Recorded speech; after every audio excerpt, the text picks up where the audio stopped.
ya heshima yako, ili mkutano wote wa wana wa Israeli wapate kutii. Naomba nisome mpaka 21 ili tupate maana.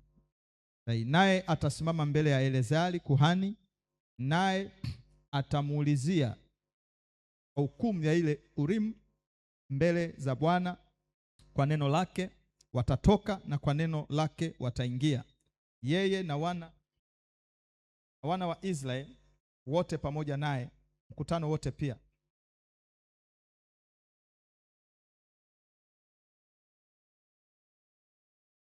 pia. Musa akafanya kama Bwana alivyomwamuru, akamtoa Yoshua akamweka mbele ya Eleazari kuhani na mbele ya mkutano wote. Kisha akaweka mikono yake juu yake, akampa mausia kama Bwana alivyosema kwa mkono wa Musa. Sasa unaona hapa kuna vitu nataka tunamtrace Roho Mtakatifu. Hapa tunayemfuatilia ni Roho Mtakatifu. Haleluya. We trace Holy Spirit. Tunamtrace Roho Mtakatifu. Kuna vitu vya kuangalia. 27:18. Anasema Bwana akamwambia Musa, mtwae Yoshua mwana wa Nuni. Sasa kumbuka, Yoshua ndiye anaandaliwa, hata kama alikuwa ajui, ndiye alikuwa anaandaliwa kuja kuchukua nafasi ya nani? Ya Musa. Kwa ajili ya nini? Kukamilisha mpango wa Mungu kuwaingiza wana wa Israeli, kuwatoa utumwani na kuwaingiza kwenye nchi ya nini? Ya ahadi. Kwa japo Yoshua alikuwa ni msaidizi wa Musa, lakini ndiye alikuwa pia anaandaliwa na Mungu. Haleluya. Sasa hapa anasema Bwana akamwambia Musa, mtwae Yoshua mwana wa Nuni, mtu mwenye roho ndani yake. Mtu mwenye roho ndani yake. Kuna dhana watu wanasema Agano la Kale roho wa Mungu alikuwa akai ndani ya watu, lakini kulikuwa na baadhi roho wa Mungu alikuwa ndani yao. Bwana asifiwe sana. Baadhi ya nabii. Hapa tunaambiwa Yoshua roho wa Mungu alikuwa wapi? Ndani yake. Ukamwekee mkono wako. Unauona mkono? Mwambie jana, unauona mkono? Kuna kitu pia nataka mkione, mkono. Mwambie jana kwa mkono. Kitu tushaona pia huko nyuma mkono, wakati tunaendelea na hili somo. Kuna mkono wa mtumishi wa Mungu juu ya Yoshua. Hakuwa mtumishi wa Mungu. Yoshua alikuwa ni mtumishi wa nani? Pamoja mfungue vichwa. Yaani sasa hivi antena zenu zicheze kwenye Biblia yani. Sio lazima yote nimekusomea sasa hivi hapa. Yaani lazima pia upewe. Yoshua hakuwa mtumishi wa Mungu wakati Musa yupo. Haleluya. Wakati Musa yupo, Yoshua alikuwa ni mtumishi wa nani? Wa Musa. Na ndio nataka uichukue. Haleluya. Kunapokuwa na mtumishi wa Mungu, yaani mfano unapokuwa na mtumishi wa Mungu, yule ambaye Mungu amemweka mbele, niseme hivi. Hiyo inaeleweka? Haleluya. Wale ambao Mungu pia anawaweka amewakusudia wahudumie, wale wanakuwa ni watumishi wa huyo mtumishi. Hii ishike, hizi ni nani za kiroho. Haleluya. Kwa hiyo ni watumishi wa Mungu, yaani sio ni watumishi wa Mungu kwa ajili ya, lakini ni watumishi wa Mungu chini ya mtumishi wa Mungu. Kwa hiyo ni watumishi wa mtumishi wa Mungu. Kikaa hapo uta experience hata huyu tunayejifunza Roho Mtakatifu ukikaa hivyo. Lakini ukikaa kama wewe ni mtumishi wa nani? Wa Mungu, chini ya mtumishi wa Mungu mbele, hutakaa upone msaada wa Mungu ukiwa hapo. Sababu ni out of order, ni nje ya nini? Utaratibu wa kimungu. Sio kama imeeleweka. Naomba ushike hivi vitu. Nitakuwa nakupa vingine ambavyo hamkini vya kuongezea maarifa ya kiroho.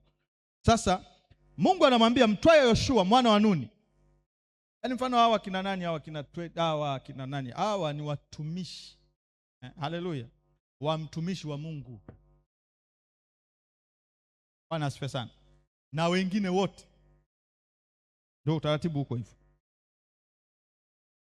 Tanzania ndio bado wanapataga shida. Unafikiri kila mtu kiwa kule nyumbani labda unaweza kwa sababu Mungu anaweza akakupa assignment huko nyumbani kwa mtumishi, lakini ukishafika hapo ni mtumishi wa mtumishi Mungu. Ndio unakuwa utaratibu. Sasa okay, tuendelee. Bwana akamwambia Musa, mtwae Yoshua mwana wa Nuni, mtu mwenye roho ndani yake. Kwa hiyo alikuwa na roho ndani yake, si ndio? Wangapi wana roho ndani yako hapo? Una roho wa Mungu ndani yako. Unaye. Ulipookoka tu kuna sehemu ya Roho Mtakatifu yuko ndani yako. Unapolisikia neno la Mungu, haleluya, Roho anafanyaje? Anakuja. Amen. Amejaa, yuko katikati, yuko chini ya viwiko, yuko kwenye viuno. Hiyo sasa ni swala lingine. Ila kila mtu ana sehemu ya nani? Ya Roho Mtakatifu. Jipigie makofi. Haleluya. Yumo. Sasa viwango, hilo ni swala lingine. Amina. Ukamwekee mkono wako. Mungu anamwambia nani? Musa, ukamwekee nini? Mkono wako. Haleluya. Kisha ukamweke mbele ya Eleazari kuhani na mbele ya mkutano wote. Hapa Yoshua, Mungu anataka kuanza kumtrain Joshua. Unajua Mungu hamtumii mtu kabla hajafanyaje? Hajamuandaa na kumtrain. Haleluya. Sasa anajua kabisa kazi aliyokuwa anafanya Musa, akiwa kama mwamuzi na akiwa kama nabii. Haleluya. Au mchungaji, maana zote alifanya. Sasa chunga mpaka kondoo wa baba mkwe kule. Haleluya. Amen. Ilikuwa inahitaji ujasiri. Amina. Sasa Musa hakuwa na shida ya ujasiri. Musa udhaifu wake ulikuwa tu alikuwa ana stammering tongue, alikuwa na kigugumizi. Hicho ndio Biblia inatuambia, ambacho ni weakness ya kawaida. Na ndio maana Mungu wakati anampeleka kwa Farao, anamtuma kwa Farao, Musa anamwambia mimi siwezi kuongea vizuri. Musa anakuambia sasa nimekuwekea nani? Yoshua. Kwa mojawapo ya wajibu wa Yoshua mwana wa Nuni ilikuwa ni kumsikiliza Musa, haleluya, na kusema kwa niaba ya nani? Ya Musa. Ndio akamwambia Yoshua atazungumza kwa niaba yako, si ndio? Wewe si una kigugumizi. Mungu akamwambia atamponya kigugumizi. Angeweza kumponya, lakini akamwambia anamfundisha kwanza utii, unyenyekevu Yoshua, lakini pia hapa sasa anahitajika akasimame mbele ya mkutano awape maagizo. Haleluya. Na wale watu walikuwa ni watu wa mwili, walikuwa ni watu wenye mioyo migumu. Biblia inasema kabisa kwa sababu ya ugumu wa nini? Wa mioyo yao. Kwa walikuwa ni watu wenye mioyo migumu. Mungu mwenyewe anasema wana wa Israeli walikuwa ni watu wenye mioyo migumu. Kwa hiyo hata wakati Musa tu mwenyewe anawapelekea taarifa za kwamba Mungu amemtuma au Mungu alipomwambia nenda ukawape taarifa kwamba nimesikia kilio chao, nataka kuja kuwaokoa. Wakikuuliza nani amekutuma, waambie nani? Niko. Yaani Mungu alikuwa anampa na majibu kwa sababu anawajua. Haleluya. Kwa hiyo walikuwa ni watu wabishi, ni watu wa mwilini, ni watu ambao hawana imani. Haleluya.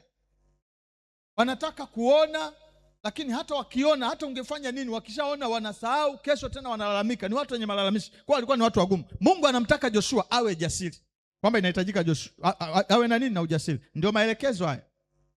Ili awe jasiri inahitajika sasa msaada wa nani?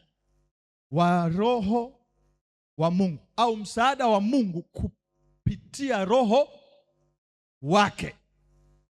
Sasa ili huo Roho wa Mungu aliye ndani ya Yoshua afanye kazi, amsaidie Yoshua kuwa jasiri, ilibidi, ndio maelekezo haya. Hizi ndizo kanuni za kiroho. Sasa unazisikia kanuni za kiroho. Unaweza kuwa una roho, amina, unaweza kuwa mtu ana roho kabisa, lakini roho akawa ametulia. Bwana asifiwe sana. Ili amsaidie anahitajika kanuni. Anasema uweke mkono, nenda kamwekee mkono, si ndio? Ndio unaona leo kuna ile vitendo vya kiroho vya kuwekea watu nini? Mkono. Ni kanuni ya kiroho ya kuactivate au kumfanya Roho wa Mungu ajidhihirishe kwa mtu. Amina. Vile vilivyoko ndani ya mtu ambavyo ni vya Roho wa Mungu vianze kufanyaje? Kufanya kazi. Mkono, mwambie jirani yako mkono. Ndio maana usikimbie kwa mikono huko. Mikono ni kitu cha kiroho. Haleluya. Ndio inayo transfer na kuactivate nini? Roho. Amina. Nafikiri umeelewa bonus. Pigie Yesu makofi. Hiyo ni bonus ya kusaidia ya ziada. Kwa anasema mwekee mkono wako kisha ukamweke mbele ya Eleazari kuhani na mbele ya mkutano wote, ukampe mausia mbele ya macho yao. Sasa hapa unakuta, ndio maana unaona ni muhimu sana kuwa na ushirika ulio hai na mchungaji au na mtumishi wa Mungu ambaye Mungu amekuweka chini yake. Amina. Hata ungejaa ukafurika kama nini ile, maana kuna kipindi unaweza ukafundisha watu wakawa watu wakafundishwa au wakasoma wakawa na maarifa wakawa na kila kitu. Ngoja nikwambie, tushasoma kule nyuma. Kuna mahali ili uweze kuvuka, ili Roho wa Mungu akuvushe, kanuni na vigezo lazima vifanyeje? Vizingatiwe. Watu wengi wanapotezaga hapa kwa sababu anaweza kuomba, kwa sababu anaweza kusoma Biblia, kwa sababu ana nani, basi anaenda anaomba tu, anasafiri. Halo, sijui ana jukumu fulani, anataka kufanya kitu fulani, kwa sababu si ana Roho wa Mungu ndani yake. Unajua roho tulisema kule anatuwezesha, si ndio? Anakuempower. Tumesoma kule juu. Akimwangalia shetani anamuona kama kasisimizi, maana kako chini ya nyayo ya mguu wangu, si ndio? Hawezi kunifanya chochote. Haleluya. Ndivyo Biblia inavyo. Kwa hiyo sasa anaamini upande huo tu una uwezo wa kufanyaje? Kumfanya Roho wa Mungu afanye anachotaka yeye kila wakati, hata bila kuzingatia wakati mwingine kanuni za kiroho. Nielewa? Yoshua angeweza kuwaza hivyo kwa sababu tayari alikuwa na roho wa nani? Lakini Mungu alimwambia kuna ngoma kuna vitu utakutana navyo, kuna level, kuna viwango tofauti. Hata changamoto zina nini? Zina viwango. Hata maadui wa kiroho wana nini? Wana viwango. Kwa hiyo sasa ya mtu kwenda kwenye makutano, maana anawekwa kwenye makutano, atoe kauli, atoe statement ambayo watu wanapaswa kufanyaje? Kuifanya. Hiyo hasingeweza yeye peke yake bila mkono wa mtumishi wa nani? Wa Mungu kwenye juu yake. Sijui kama unaelewa hiyo kitu. Anasema kisha akamweke mbele za Eleazari kwa na mbele ya mkutano wote, ukampe mausia mbele ya macho yao. Ukampe mausia mbele ya macho yao. Maana yake ni nini?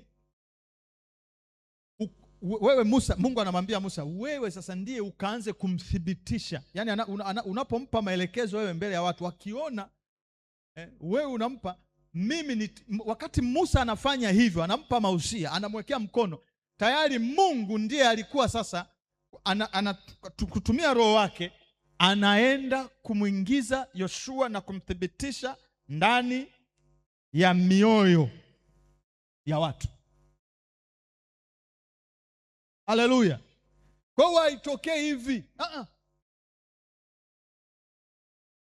Sio kwa uweza, sio kwa nguvu, bali ni kwa Roho Mtakatifu. Kwa hizi ni namna ambazo Mungu anaweza kwa anactivate roho wake. Sasa anasema ukampe mausia mbele za nini? Mbele za watu, mbele ya macho yao. Nawe utaweka juu, sikia sasa mstari wa 20. Nawe utaweka juu yake sehemu ya heshima yako. Haleluya. Utaweka juu yake sehemu ya nini? Ya heshima yako. Wakati unampa mausia akiwa amenyenyekea, haleluya, sehemu ya heshima yako itakwenda kwake. Ina maana watu wataanza kumheshimu kwa sehemu kama wanavyo kuheshimu. Hii inatokea itokei? Kanisani ipo haipo? Yesu makofi. Hizi ndizo kanuni. Na mtu akiviolate hii, ukifikiria kama ni story, mtu yote anayo violate hivi, kinyume chake pia ni nini? Inakuwa kinyume chake. Haleluya. Kwa hiyo Yoshua anaanza kuheshimiwa kwa sababu ya nani? Ya Musa. Hii kushike, pokea neema ya kuelewa vitu vya kiroho kwa jina la Yesu. Ndivyo hivyo. Anasema sehemu, na anayehamisha hiyo sehemu sio Musa. Sio Musa anayeambia sasa mumheshimu. Ni Mungu kwa kupitia nani? Roho wake aliye ndani pia ya nani? Ya Yoshua na Musa. Ndiye pia anatoa sehemu ya heshima iliyo kwenye Musa, inaenda kwa nani? Kwa Elia. Watu sasa wanaanza kufanyaje? Pia kumheshimu. Ndio maana haijalishi mtu yuko vipi, akiwa na roho wa Mungu na ushirika wa Mungu na akakaa kwenye kanuni za Mungu, haleluya, anaweza kuwa hana uwezo kabisa, wengine wakawa wana uwezo. Anaweza kuwa hana hela, wengine wana hela. Anaweza kuwa hajasoma, wengine wamesoma. Lakini akikaa na ushirika na Roho Mtakatifu, akakaa sawa sawa na protocol na itifaki za kiroho, anaweza akakomandi heshima. Nishaona mimi watu wa namna hiyo wapo. Uta ni kamama tu, anapenda Mungu, ana roho wa Mungu. Haleluya. Ni mtii wa mtumishi wa Mungu, akakomandi heshima na kibali. Haleluya. Kwa watu wengine ambao wako labda kwenye hiyo kanisa au kwenye hiyo jumuiya, ambao hata kwenye familia ndani na nje. Kwa nini? Mungu ndiye anayefanyaje? Mungu ndiye anayefanya hayo kwa kupitia Roho Mtakatifu. Pokea neema katika jina la Yesu. That's how it is. Akasema pia ili mkutano wote wa wana wa Israeli wapate kutii. Ili mkutano wote wa wana wa Israeli wapate kutii. Ngoja nikwambie, hakuna Roho Mtakatifu ndani yako. Sasa hapa nataka niongeze, Roho Mtakatifu ndani yetu pamoja na kanuni za kiroho zitafanya uwe jasiri. Hapa point yetu ni ujasiri na nini? Na nguvu. Strength and courage. Kwa sababu Yoshua peke yake bila msaada wa Roho Mtakatifu asingekuwa jasiri, asingeweza. Haleluya. Asingeweza. Musa mwenyewe ilibidi msaada wa maana ambaye wale watu mimi nitawaambia nini? Nitasemaje? Haleluya. Kwa hiyo Roho Mtakatifu ndani yetu na kanuni zile za kiitifaki za kiroho zitamfanya atupe ujasiri na nguvu ya ndani. Strength, nguvu ya ndani, ujasiri na nguvu za ndani za kukabili hata mambo yanayotutisha, za kukabili hata watu wanaotutisha, za kukabili, haleluya, mambo makubwa na magumu tusio yajua wala tusio yaweza. Hilo liwe fungu lako katika jina la Yesu. Watu watamtii. Ukiwa na roho wa Mungu, watu watakutii. Anasifiwe sana. Mungu atafanya watu wakutii. Ukiwa na roho wa Mungu na ukawa nyenyekea kwa mtumishi wa Mungu. Bwana asifiwe sana. Andiko lingine,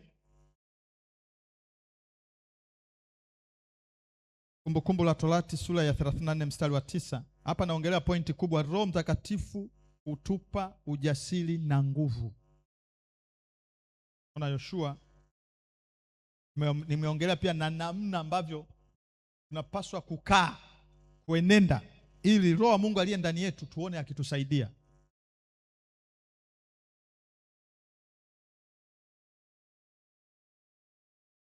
Kumbukumbu la Torati sura ya 34 mstari wa 9.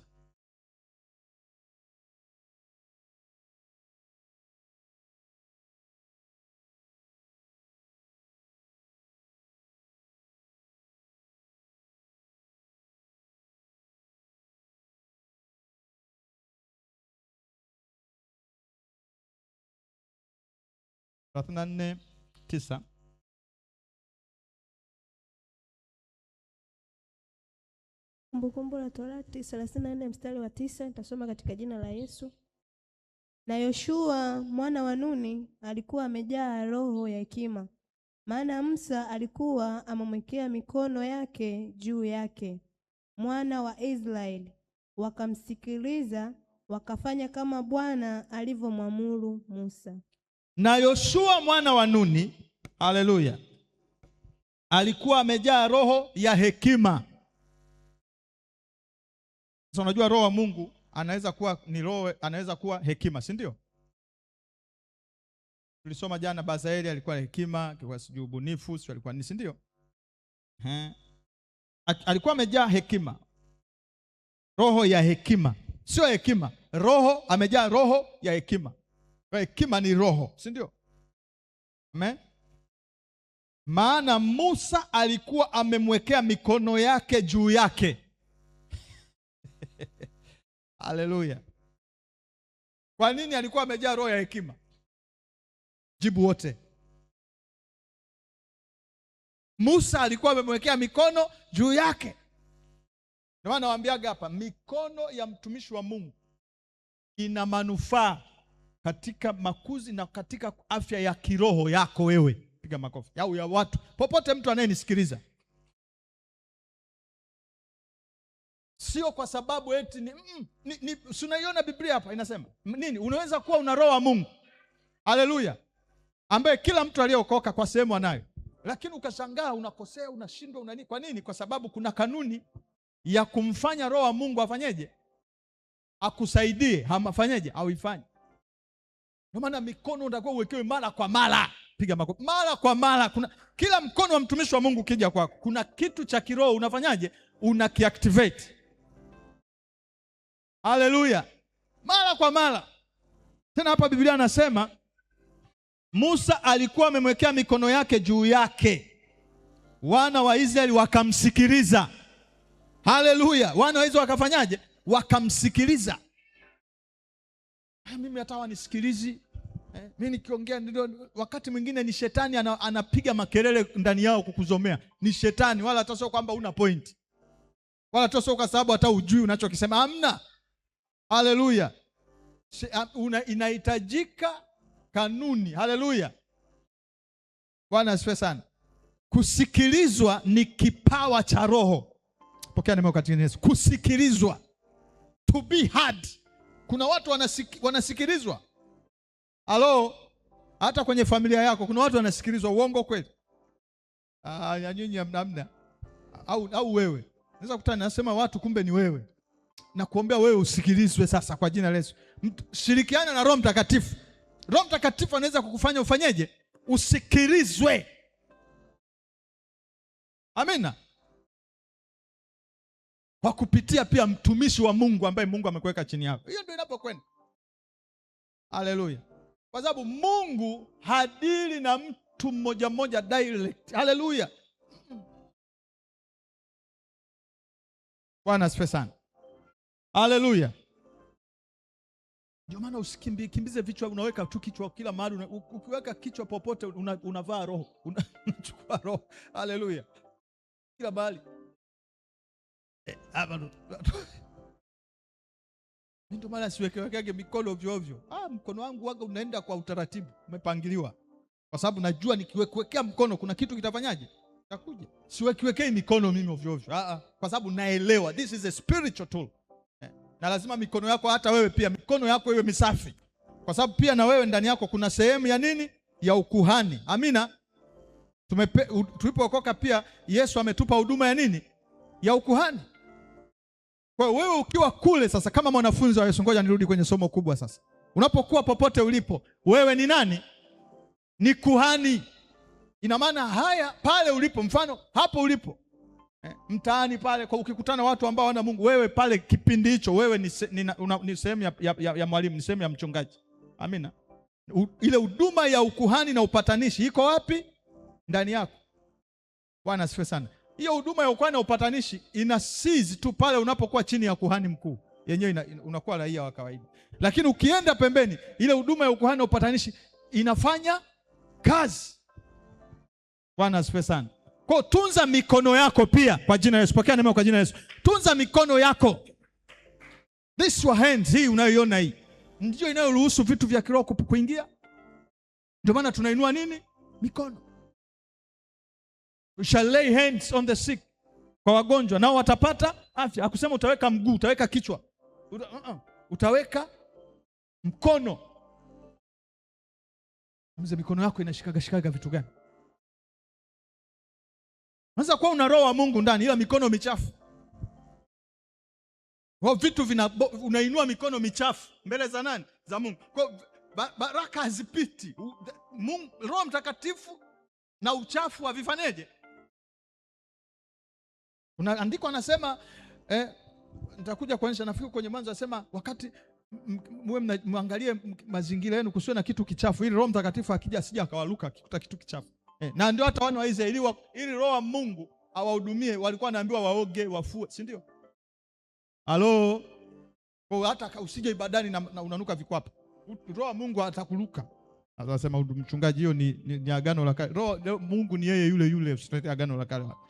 Haya ni maagano yametengwa, lakini neno ni hili. Yaani Mungu hawezi kubadilishwa eti na agano. Agano hizi ni namna za kukufanya wewe uelewe, lakini kama Mungu alichukia uchafu agano la kale, uwe na uhakika bado anachukia nini? Hata agano piga makofi. Hawezi kuupenda eti kwa sababu sasa hivi kuna neema. Oga, mwambie jirani yako oga. Sije ukamhuzunisha Roho. Fua nguo. Nukia vizuri. Sije ukamhuzunisha Roho. Unafikiri kwa nini unachomwa? Sifa zinaleta manukato mbele za nani? Kwa nini zizalishe manukato? Manukato tafsiri yake ni nini? Harufu tu. Harufu nzuri ndio manukato. Wewe kusema manukato, harufu za ajabu haiwezi kuwa manukato. Kwa nukia vizuri. Sasa watakuja watu wa kutafsiri hapa inamaanisha matendo yote. Haleluya. Nukia vizuri mwilini, na nukia vizuri katika ulimwengu wa roho na matendo yako. Pigie Yesu makofi. Vyote. Sasa mbona nakaa hapa muda mrefu? Amina. Kwa hiyo unaona mkono wala asipe sana. Wewe mara ya mwisho umekaa mkono na pastor lini? Mkono. Baba, hebu niwekee mkono. Na kuruka mkono wapi? Tunaweka mkono hivi. Haleluya. Tuendelee point nyingine. Roho Mtakatifu, the Spirit comes upon judges. Spirit comes upon judges.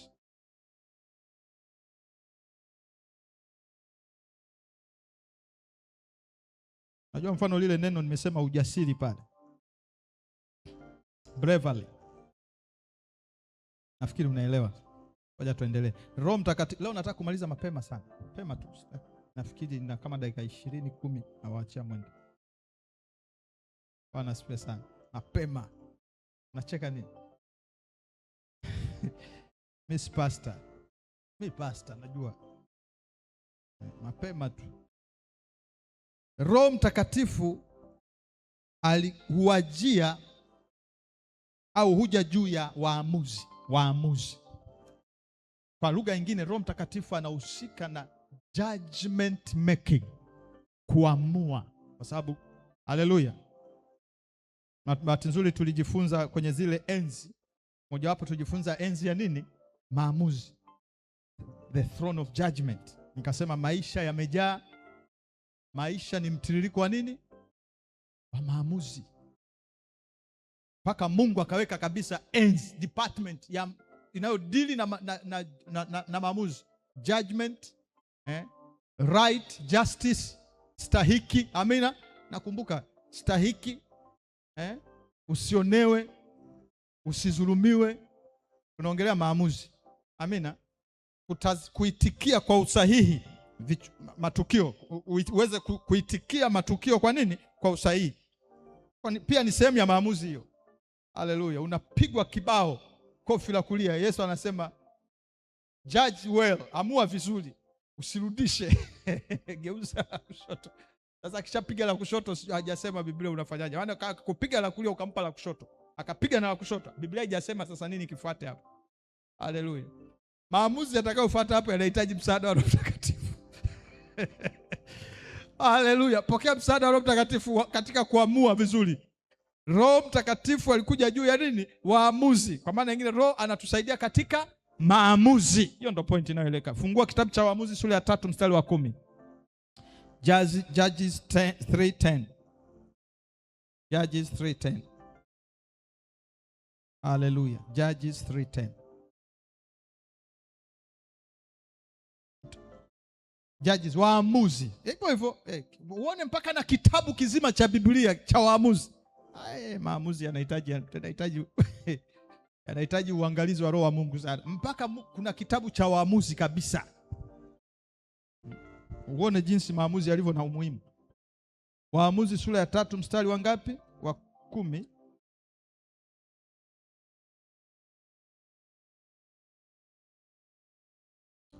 Holy Spirit, Holy Spirit.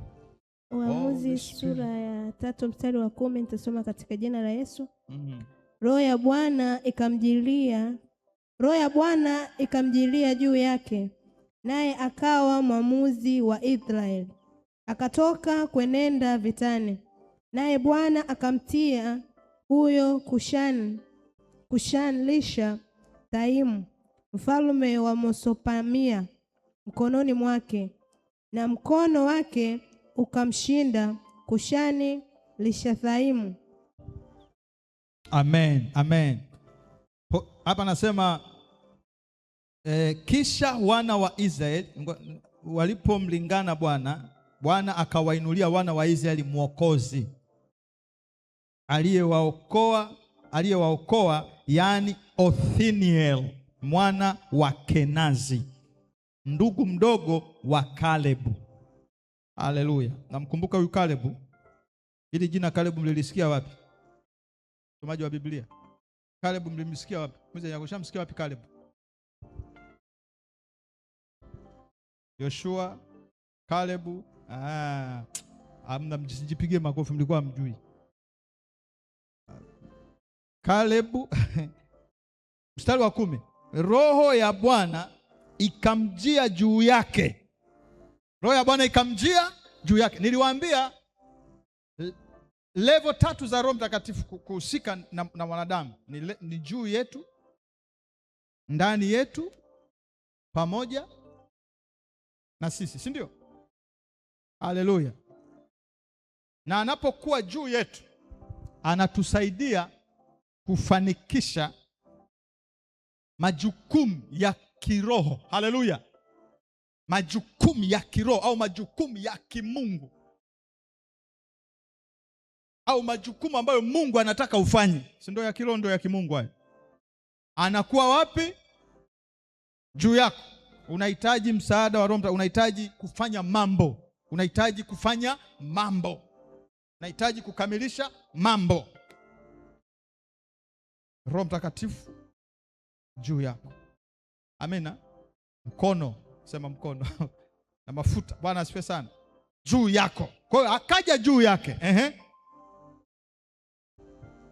Anasema Roho ya Bwana ikamjia juu yake, naye akawa mwamuzi wa Israeli, akatoka kwenda vitani. Sasa sikia, Mungu amekwisha muinua huyu Kenani kuwa, huyu Othniel kuwa nani? Mwamuzi, si ndio? Lakini hakuweza kufanya kazi ya uamuzi kwa sababu tu ana wito. Mungu kamuita na Mungu kamchagua. Haleluya. Ni kama hivi, mtu anaweza kuwa ana wito wa jambo fulani, si ndio? Ni ukweli kabisa, Mungu amemkusudia na amemchagua afanye jambo fulani, biashara fulani, mradi fulani, kipawa fulani, utumishi fulani, si ndio? Mungu akamuinua katika wengi. Wewe fanya hichi. Ile kuitwa au kuitwa tu au kuwa na uhakika Mungu anataka nifanye hichi, bado haiwezi kutosha kukufanya uweze kuanza kufanya. Haleluya. Anahitajika nani? Roho Mtakatifu. Umeelewa sasa? Kwa hiyo mstari wa 10 hapa, pamoja na kwamba Mungu alimuinua, tena Biblia inasema aliwainulia mwokozi,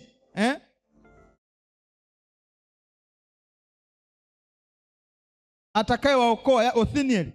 Lakini mpaka mstari wa 10, roho ya Bwana ilipokuja juu yake ndipo akawa mwamuzi. Roho wa Bwana ndiye anakuja kuthibitisha wito, si ndio?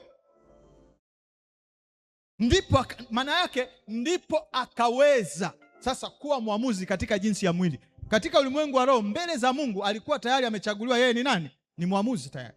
Lakini ili sasa a function katika hiyo ofisi ya uamuzi kwa ufanisi, Roho Mtakatifu alipokuja juu yake ndiye akamwezesha sasa kuwa mwamuzi. Pokea neema katika jina la Yesu, kufanya hiyo kazi ya uamuzi, Roho Mtakatifu. Na ndio maana huwa lazima kuna kitu kinaitwa ordination, kuwa ordained, kwenye lugha za dini wanasema kusimikwa, lakini sasa kipindi kile Roho Bwana anakuja mwenyewe, ndiye anamthibitisha, akathibitishwa. Pokea neema ya uthibitisho kwa jina la Yesu. Roho wa Mungu ndiye anayekuthibitisha kwenye jambo. Na ngoja kwambie, mambo mengi yanalegea kwa sababu mambo mengi watu wahusika ni kweli kabisa wamesikia Mungu, ni kweli kabisa Mungu awachagua, lakini wengi hawajafanyaje? Hawajathibitishwa. Na nani? Na Roho wa Mungu. Bwana asifiwe sana. Amina. Sasa jambo lisipokuwa limethibitika, lisipothibitishwa, adui sema adui atacheza nalo tu.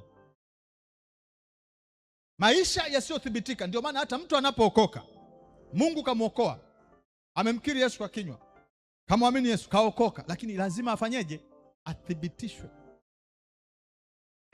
Asipothibitishwa na Roho wa Mungu, hawezi kutembea katika afya ya wokovu, hawezi kuwa imara katika ushirika wake au mwenendo wake na Mungu kwa njia ya wokovu. Hawezi, hatakuwa dhaifu.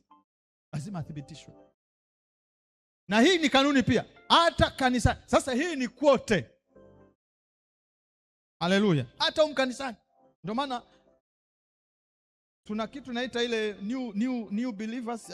Sijajua how effective it is, lakini kwa msaada wa Mungu vyote ambavyo vimeanza vitakuwa na vitaimarika tu. Ni swala la muda. Mfano, hata mshirika au mwanafunzi wa Yesu ni lazima athibitike.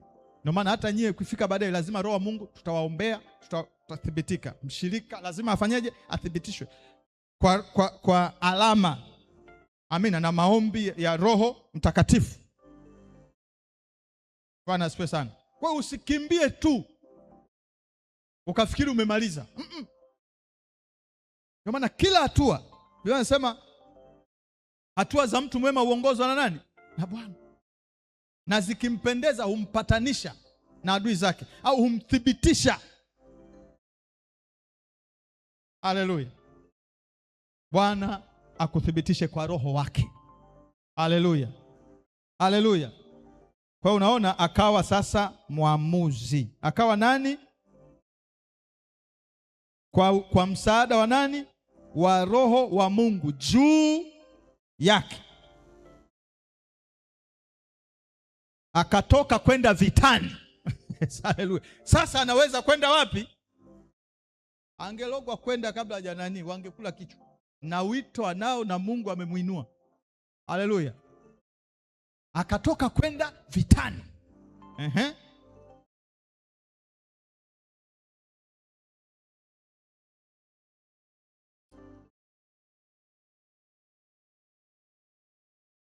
Naye Bwana akamtia huyo Kushan-Rishathaim mfalme wa Mesopotamia mkononi mwake. Haleluya. Nani amemtia adui huyo Kushan mfalme wa Mesopotamia mikononi mwa Othniel? Ni nani alimtia mikononi mwa Othniel? Mungu. Haleluya. Amina. Kuna kitu nitakuonyesha. Huyu mfalme wa Mesopotamia alikuwa sio mdhaifu. Amina. Yako mambo ni magumu, yanaonekana kabisa ni changamoto, si ndio? Lakini kwa Roho wa Mungu, Mungu ana uwezo wa kuyatia chini ya mamlaka yake ndani yako, akayatiisha, akakupa ushindi. Amina. Kwa huyo mfalme wa Mesopotamia akatiwa Bwana akamtia huyo Kushani Rishathaim mfalme wa Mesopotamia mkononi mwake. Maana yake akamshinda, si ndio? Na mkono wake ukamshinda. Kumbe imeandikwa hapa Kushani Rishathaim. Mkono wa nani sasa? Wa Othniel ukamshinda adui mkubwa. Kwa msaada wa nani? Wa Mungu, kupitia Roho wa Mungu. Pokea neema katika jina la Yesu. Umemwona Roho Mtakatifu anapokuja. Kwa hiyo hata sasa angalia, anaanza Roho anakuja, alafu Mungu ndio anafanyaje? Anakuja na kwa ukimskip Roho Mtakatifu ukaenda tu kwa Mungu Baba peke yako tu, baba, itifaki za kiroho hautasaidika. Ni lazima urudi kwa nani? Kwa Roho Mtakatifu. Haleluya. Uconnect na Roho Mtakatifu kwa namna inayopaswa, ndipo utauona msaada wa nani? Wa Mungu. Haleluya. Roho Mtakatifu, mpige makofi Roho Mtakatifu. Mpige makofi Roho Mtakatifu. We bless you Holy Spirit. We bless you Holy Spirit. Tunakuhitaji. Ambaye nakuhitaji Roho wa Mungu, nakuhitaji. Haleluya. Amen.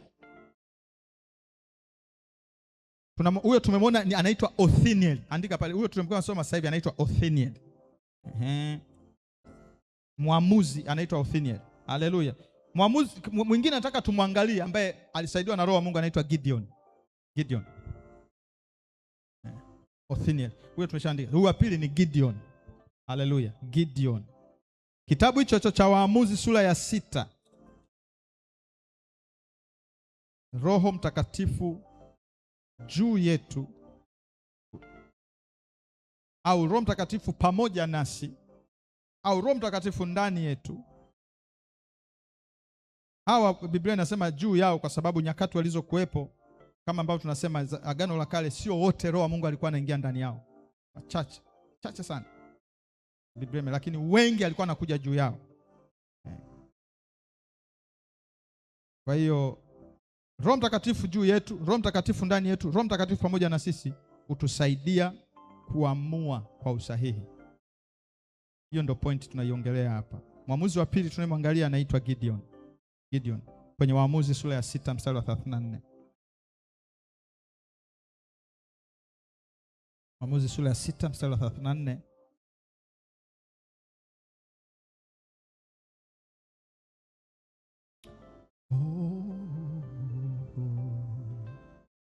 Tasoma katika jina la Yesu. Amen. Lakini Roho ya Bwana ikaja juu yake Gideon, naye akapiga tarumbeta, na Abidheeri walikutanika na kumfuata. Amen. Roho ya Bwana ikaja juu yake Gideoni. Amen.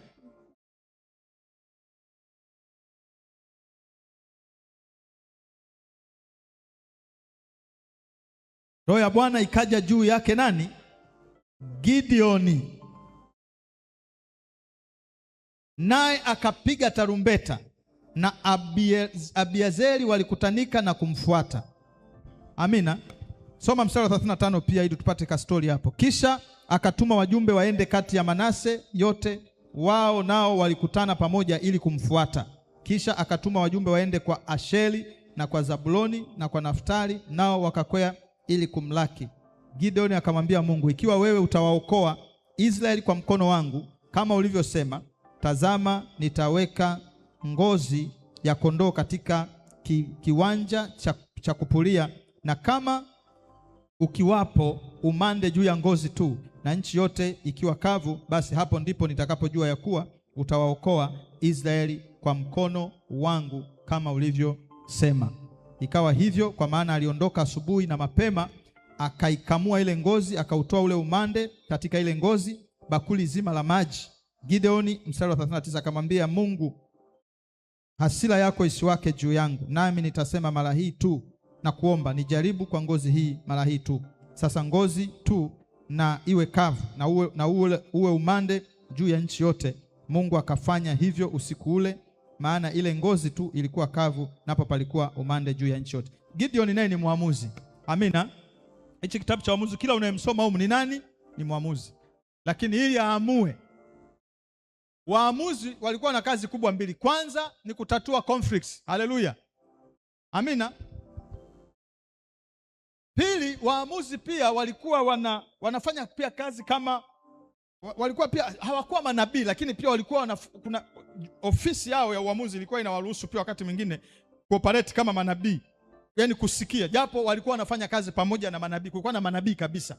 So kazi ya kwanza kubwa ya nabii ilikuwa ni kuamua migogoro, kuamua mashauri, si ndio? Kuamua mashauri. Lakini ya pili ilikuwa ni kuongoza vita. Amina. Waamuzi hao. Sasa ili waamue mashauri walihitaji msaada wa nani? Wa Roho Mtakatifu. Hiyo ndio point yake kubwa. Unamwona pia Gideoni, Roho wa Mungu alikuja wapi? Juu yake. Yakaendelea yaliyoendelea. Okay. Mwamuzi mwingine ambaye tumwangalie anaitwa Jepta. Sasa baadaye naomba hizi sura zote ukasome wewe, yaani usome sura nzima upate story. Utamkuta Gideon alifanya vitu vikubwa sana. Wakati Mungu anamuita Gideon, ukisoma mwanzoni pale, Gideon anatoka kwenye kabila dogo sana kimwili, na hata anaanza kujitetea, anasema mimi Mungu, mimi natoka kabila duni na hivi. Mungu anasema kwanza, akasema usiseme mimi ni nani? Ni mtoto. Mimi bado ni mtoto. Mungu anasema usiseme ni mtoto. Ukasome sura yote utapata story. Lakini Mungu alimuita na Roho wa Bwana juu yake, juu ya Gideon, alimsaidia. Gideon alipiga, alishinda vita. Gideon alifanya mambo makubwa kwa umri mdogo, kwa sababu Roho wa Bwana alikuwa juu yake katika uamuzi wake. Amen. Haya, huyu mwingine anaitwa Jepta, sura ya 11 mstari wa 29. Sura ya 11 mstari wa 29.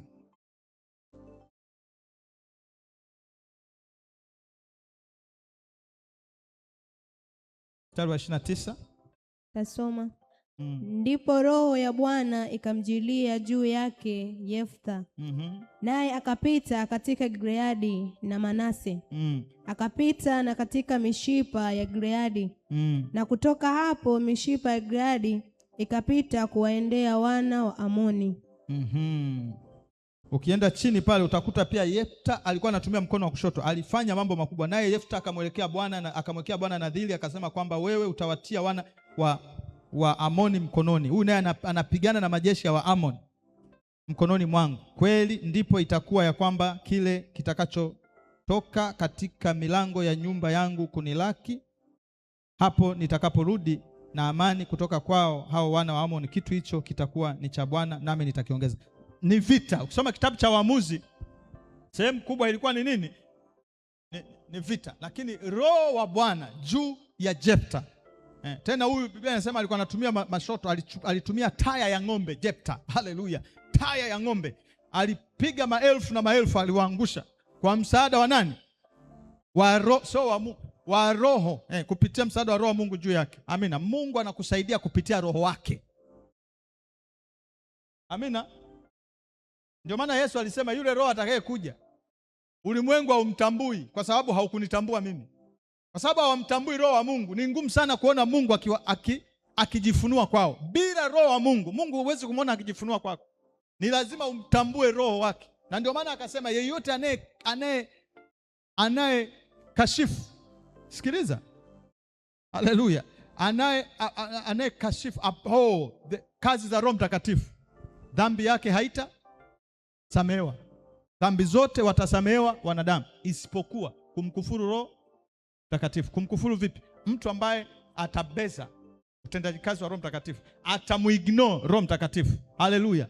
Either moja kwa moja au kwa moja kwa moja, atakaye muignore. Sasa pale alikuwa anasema atakaye dhalilisha, atakaye kataa, atakaye dhalilisha kazi za Roho Mtakatifu, dhambi yake haitafanyaje? Haitasamehewa. Sababu Roho Mtakatifu ukimtoa, maana yake umeondoa kiunganishi cha Mungu, na umeondoa pumzi ya Mungu. Haleluya. Umeondoa nguvu ya Mungu. Amen. Pokea neema ya kuinua ushirika wako na Roho Mtakatifu. Kwa vita, wangapi una vita? Sasa ngoja nirudi kwenye uhalisia. Kitabu cha Waamuzi ni vita. Kimejaa vita. Haleluya. Unamuona Roho Mtakatifu kama nani? kama master planner wa vita. Haleluya. Master, the architect of warfare. Amen. Una vita, sijui sasa vita, maana vita, mimi najua, mimi vita ndio nayo siku zote ni vita vizuri vya imani. Lakini hata hivyo vita vizuri vya imani, anayekuwezesha kuvicheza vizuri sawa sawa na neno la Mungu ni Roho wa nani? Wa Mungu. Yeye ndiye atakupa andiko. Haleluya. Ambalo ni upanga wa Roho. Amina. Atakukumbusha. Haleluya. Na atakuongoza kwenye kweli yote. Kwa utavipiga vita vizuri vya nini? Vya imani kwa msaada wa nani? Wa Roho Mtakatifu. Lakini hata kama unataka vile vita vya upande mwingine ambavyo sio vizuri, sababu unachagua. Ukiamua kuishi kama wana mieleka, kwa sababu kuna watu wanaishi kwa kuangushana mieleka na shetani. Kuna mchana ni mieleka tu na kuvunja na kukata na kutegua kiuno na kufanya. Sawa. Ukiamua kwenda huko pia unahitaji Roho Mtakatifu akusaidie maeneo ya kulenga vizuri ili uvunje taya, lakini sasa zile roho ukivunja asubuhi imeinuka, maana huwa zinaacha kwa muda zinarudi tena. Haleluya. Kwa bado tunamhitaji Roho atupiganie, atushindie, atuwezeshe, kwa sababu lazima wewe ndio unaenda vitani, haendi kwa niaba yako. Halo.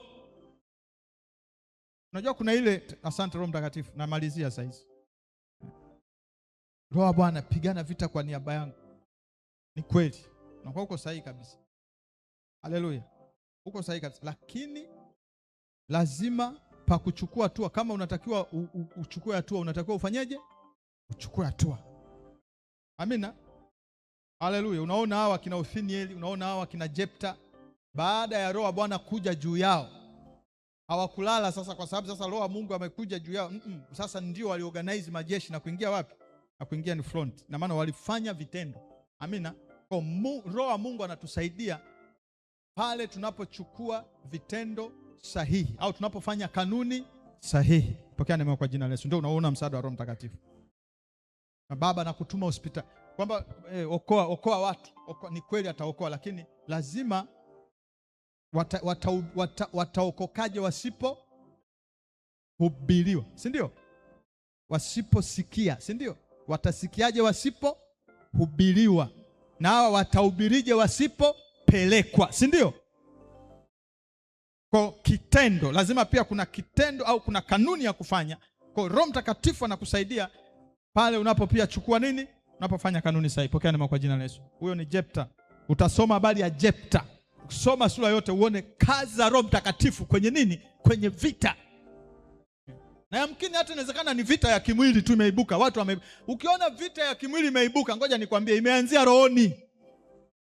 Usije ukaingia mtego wa kwanza kupambana nayo mwilini tu bila kupambana nayo wapi? Rohoni, utachoka. Kwa hiyo ukiona vita imeibuka mwilini, maana yake wewe ulichelewa. Hiyo ilianzia wapi? Rohoni. Kwa hiyo unatakiwa urudi wapi? Rohoni. Daudi anamkabili Goliath na kumshinda kwa kuanzia wapi? Rohoni. Ndipo ambako alimuua. Goliath aliuawa rohoni kwanza. Kwa lile jiwe jepesi laini lilikuja kufanyaje? Kumalizia tu, lakini vita aliimaliza rohoni. Pokea neema ya kupiga vita rohoni, vita vizuri kwa msaada wa Roho Mtakatifu katika jina la Yesu. Haleluya. Kwa unamwona Roho Mtakatifu ni master war. Haleluya. Ndio master wa vita. Kunaweza kujikuta huko kwenye nyakati ambayo hujui hata unaingiaje. Haleluya. Kwamba hivi hapa natokaje. Kuna wakati vita zinaibuka pande zote. Sijajua. Lakini kuna watu wengi hapa, wengine wangeelewa wanachokisema. Ofisini imeibuka, nyumbani imeibuka, huko kwenu kijijini na kwenyewe imeibuka. Ni kama huko katikati. Haleluya. Ukijibu huyu ukisema utulize huku, ndo kama umemwagia petroli. Huku nako ndoa nayo ndio imechachamaa hivi, huku mara watoto kila pande imeibuka. Sasa hapo haleluya, anahitajika mastercraft. Haleluya. Master wall, mzee wa kupanga vita, mwenye anayejua. Hapo unahitajika ushirika, unahitajika msaada wa nani? Wa Roho Mtakatifu akupe namna bora ya kuvipiga hivyo vita. Bwana asifiwe sana. Na utakushindia kwa jina la Yesu. Nasema atakushindia kwa jina la Yesu.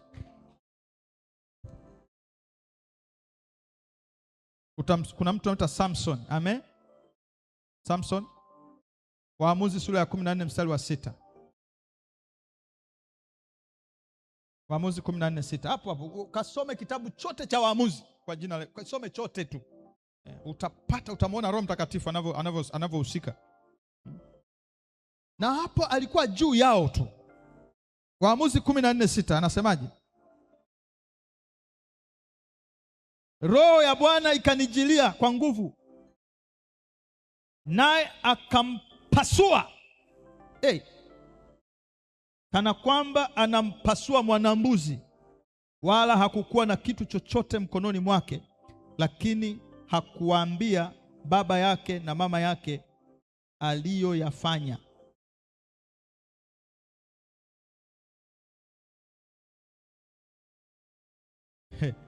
Haleluya. Hiyo ni story ya Samson hapo. Roho wa Bwana akiwa juu yake. Alitokea simba. Huyu ni simba hapo juu tu kidogo. Ndio maana nasema ukasome upate story. Alitokea simba. Samson akiwa na wazazi wake wanapita, alitokea simba, anataka kufanyaje? Kuwalalua. Alimshika. Unaona? Biblia inasema ndio ile anaposema akampasua kama ambavyo wewe unaweza ukapasua kipande cha nguo kilicho akapasua, simba akapasuliwa. Alafu Biblia inasema wala hakuambia wazazi wake kitu alichokifanya. Yaani alimpasua kimya kimya. Ina maana hata wazazi hawakujua kama Samson kashalalua simba kamaliza kule. Haleluya. Kwa msaada wa nani? Wa Roho Mtakatifu. Kwa Roho Mtakatifu pia hapo unaona ana uwezo pia wa kutupa nguvu za nini? Za mwilini. Wanatheolojia wanakuambia Samson hakuwa bodybuilder, hakuwa na mwili mkubwa. He was thin, nafikiri kama alikuwa mdogo, ila alikuwa very strong. Haleluya. Very strong. Hata ile Biblia inasema utaishi miaka mingi, huko sitaki kwenda. Miaka mingi, umri mrefu, afya tele. Roho Mtakatifu anahusika. Ukimtoa Roho Mtakatifu umeondoa uzima. Biblia inasema maneno hayo ninawaambia ni roho, tena ni nini? Ni uzima. Amina. Ndani ya uzima pia kuna afya. Ngoja nikwambie. Kuna afya na kuna nini? Kuna uzima. Afya ni biological. Afya ni ya kibiolojia ya mwili. Uzima ni wa nani? Ni wa Mungu. Uzima unaweza kuathiri afya moja kwa moja. Haleluya. Kwa sababu maisha ni ya kiroho na uzima ni wa rohoni, si ndio? Haleluya. Lakini afya tu ya mwilini hii, haleluya, hii ya mwilini haiwezi kuchangia kukuletea uzima wewe.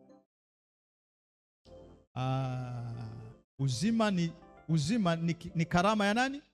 Ya Mungu. Ila hiyo karama ya Mungu ina uwezo wa kuathiri hata afya ya mwilini, si ndio? Haleluya. Neno lako ni dawa, amen, ya mifupa, si ndio? Ina uwezo wa kuponya mifupa, mishipa, kutenganisha, si ndio? Maana yake hapo lina uwezo wa kugusa afya ya mwilini, si ndio? Lakini hii afya ya mwilini haiwezi kukuunganisha wewe na nani? Piga Roho Mtakatifu. Haleluya. Sasa Samson anapasua simba. Roho Mungu alikuwa akimjia Samson. Hata ukiangalia alivyokuwa na wapiga wa Filisti, analala kalegea kabisa, unaweza kukuta hapo yupo tu kawaida. Sasa waambia Samson, wa Filisti sijui wanakuja. Roho Mungu akija, tayari nguvu zinafanyaje? Zinakuja.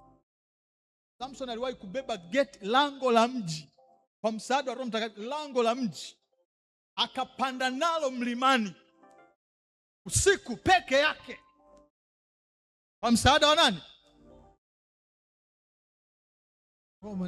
Ukiona unazofika unahitaji amina. Haleluya. Kuna watu ukienda kanisa zima wako dini zimewanyonya. Msifu Yesu Kristo. Bwana roho wa Mungu hao, Bwana demons, hiyo ni weakness. Haleluya. Sio unyenyekevu huo. Haleluya. Yesu makofi. Roho wa Bwana akija juu yako unakuwa vibrant. Kama wakina mama wa Kiyahudi walikuwa hatari wale, wanapiga mzigo asubuhi. Alafu yani hata ujauzito, mtu ana ujauzito hata kwa sababu ya afya iliyojaa. Walikuwa ni wamama wa agano wale. Anazaa anajikuta tu katoto kamedondoka kule, wengine anazaa mapacha vimeanguka kule. Kumbe nimeshajifungua. Okay. Shughuli inaendelea, yani afya tele. Haleluya. mpaka Farao akachanganyikiwa, anasema hawa sasa hata ni wafunge wanazaa saa ngapi? Amina. Piga Roho Mtakatifu. Roho Mtakatifu aje kwa katika jina la Yesu. Amen. Haleluya. Roho Mtakatifu hutupa afya, hutupa nguvu. Ndio maana akasema Matendo ya Mitume sura ya 1 mstari wa 8, nanyi mtapokea nguvu. Hizo ni za rohoni na pia za mwilini. Strength. Ukiwa na roho wa Mungu uvunjika moyo, unaweza ukapita. Ndio maana Daudi akasema nijapopita katikati ya bonde la nini? La uvuli wa mauti, sitaogopa nini? Daudi ni miongoni mwa watu ambao roho wa Bwana alikuwa wapi? Juu yao. Kwa maana wewe uko pamoja nami. Kilichomfanya Daudi aone kwamba Mungu yuko pamoja naye ni Roho Mtakatifu ndiye atakaye kuhakikishia uwepo wa nani? Wa Mungu. Bila Roho Mtakatifu ukishasikia baba anahisi kama Mungu ameniacha. Ni kweli kabisa ile hali anaisikia.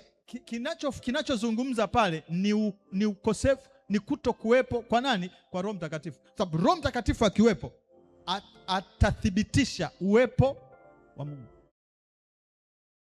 Haleluya. Utasikia upweke, utasikia kuachwa. Haleluya. Ni Roho Mtakatifu. Hata wajane, hata yatima wakiwa na Roho Mtakatifu, Roho Mtakatifu ndiye atamfanya Mungu azibe gap. Ataziba lile gap la wawenzi wao, ataziba gap la wazazi wao. Hawatafeel ule uyatima, hawatafeel ule upweke. Pokea neema ya kushikiana na Roho Mtakatifu.